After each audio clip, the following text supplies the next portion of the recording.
I'm not sure who needs to hear this message, but what you lost was painful, but what God has promised is powerful. That's right. You done been through some things in your life. You done took some L's. You done took some losses. But I want you to understand something. The L never stands for loss. It stands for lesson.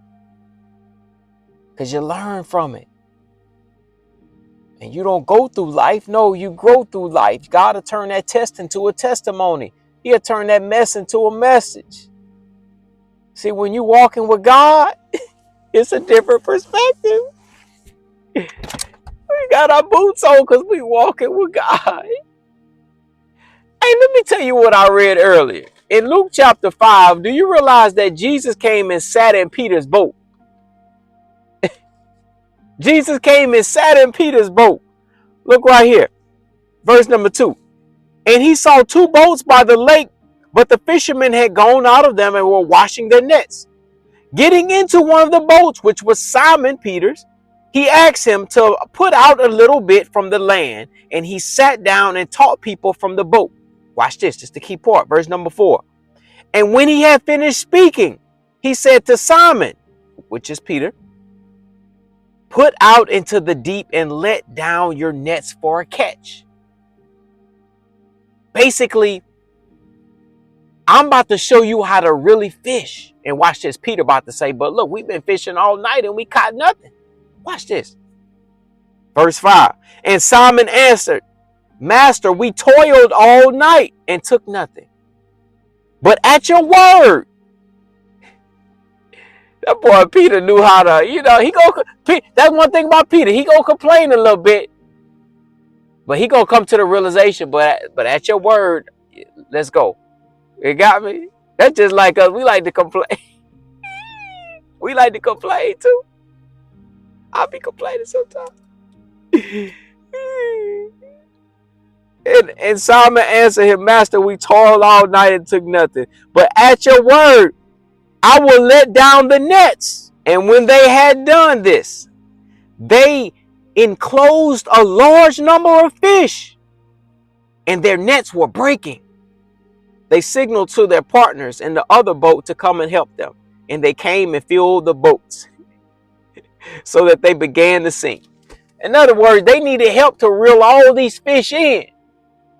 The fish basically had the boats drowning. That's how much fish it was. Why is that? One step of obedience. Jesus says, launch your nets over here. And he did it. And guess what? That one step of obedience, man, got all kind of fish. But prior to that, what Peter say? We've been fishing all night and we came up with nothing. Two things I want to talk to you about. Number one, you got to get tired of doing it your way. We've been fishing all day. We've been trying this. We've been doing that. We've been trying to do things in and of ourselves. God wants you to let him into your boat. And he wants you to do things his way. All it takes is one step of obedience from God, man.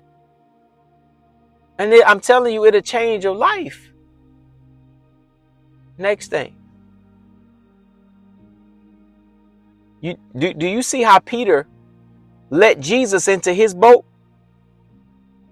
That's how you got to let Jesus into your situation. You got me? Like you got to stop trying to do things in and of yourself.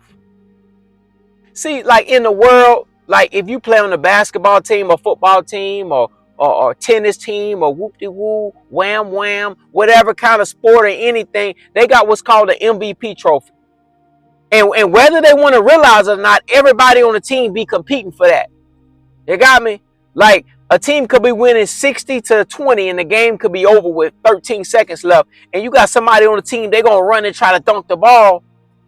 Not because they really needed 2 more points, but they trying to raise up their average because they want to hold up that MVP trophy. That's just how it go. They want the MVP votes at the end of the season.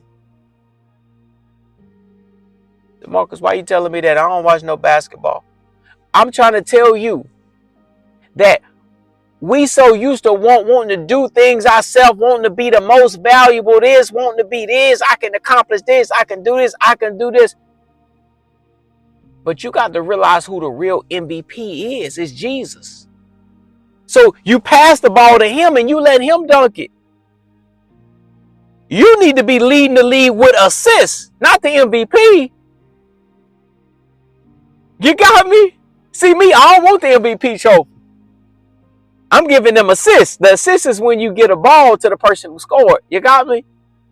And that's what you got to get good at, man. Giving assists, giving the situation to Jesus. Something worrying you and burning you down, let Jesus into your boat. Lord, I invite you into my boat. And then that's when God give you clarity. See, he gave Peter clarity in terms of where to throw the net. You got me? He told him exactly where to put the net to get the fish. So when you let God into your situation, when you give him the assist, you throw him the alley-oop, you invite him into your boat, he give you clarity on that situation. He basically tell you, DeMarcus, don't stress about that. I'm going to take care of it. DeMarcus, I need you to do this. DeMarcus, what about that? DeMarcus, don't be worried. Don't be anxious. I'll tell you. When you let him in your boat, when you let him in your boat, man, things changes. Things change when you let him in your boat. And I'm not sure what you're going through today, but let him in your boat. And when you get a chance, I need you to read Luke chapter 5. Luke chapter 5, verse 1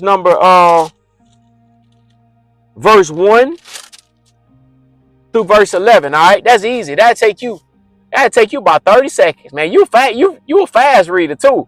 So it'll probably take you about 15 seconds, man. That's your homework, all right? I need you to read that. And afterwards, I need you to pray and talk to God and say, Lord, show me what areas that I haven't allowed you in. Yep. And then surrender them areas to him. Surrender everything to him, man. And watch everything change. You feel me? I love you so much. If you made it to the end of this video, I need you to hit that like button. Then I need you to comment the words, Jesus is in my boat. Because that's right. Jesus in your boat. Yep. He in your boat. And see, the beautiful thing about a boat that you have to realize is that boats don't sink because of the water that's around them. No. Boats sink because of the water that gets in them. So don't let what's going on around you get in you.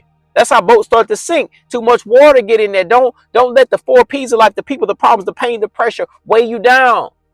You let Jesus on your boat. It's him that keeps you afloat. You got me? He helps you peace in the midst of chaos to where it doesn't consume you. That's why you need him on your boat. I love you so much. I'll see you on the next video.